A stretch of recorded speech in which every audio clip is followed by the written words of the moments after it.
Become the man you envy. All great men had heroes themselves. Alexander the Great modeled himself after Achilles, and it's often said that he carried a copy of the Iliad with him. Alcibiades, the great Athenian war general and politician, was deeply influenced by Socrates, who devoted himself not only philosophically but physically as well. Napoleon was heavily influenced by Julius Caesar's ambition and his military prowess. And all these men that you're idolizing, they're not supposed to be looked at as perfect or godlike. Niccolo Machiavelli noted that studying great men doesn't have to be an academic pursuit, but it could have practical, real-world applications. And he accredits much of his own knowledge even to studying history and to studying these great men. And he urges leaders and kings in particular to study great men so as to imitate their accomplishments, but also avoiding their failures. That's key.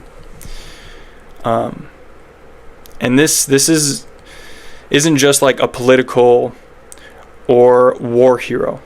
No, you have to be honest with yourself and see where your strength lies. See where your ambitions lead you.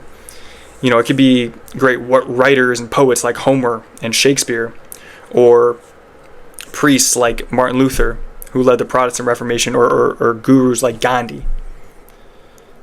But men, especially who strive for greatness, have to study history of the great men before us. And no glaze, but it is important to have heroes.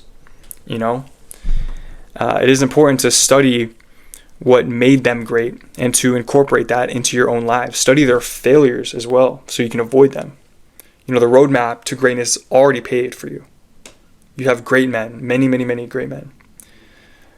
Most of which, if not all of which, had great flaws that were their downside. But study what made them great. And then study their flaws also. You don't have to just go fucking head first into a brick wall. You can figure it out based on those who came before you and figure out the angles on which to attack. My mom, she used to have this boss, right? And he always carried The Art of War by Sun Tzu. And The Art of War is like a book which is an ancient Chinese account of military tactics and strategies by Sun Tzu, the great military leader.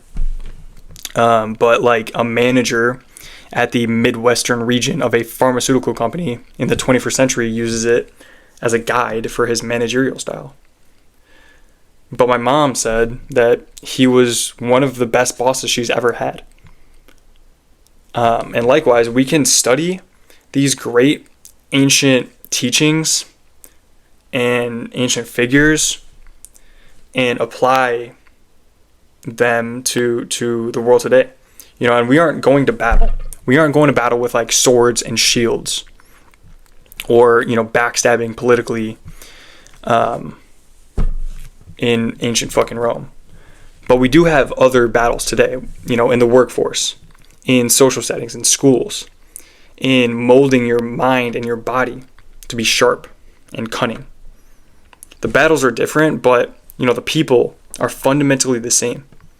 So become the man you envy by studying the past, the men of the past, and emulating the behavior that made them great in the first place.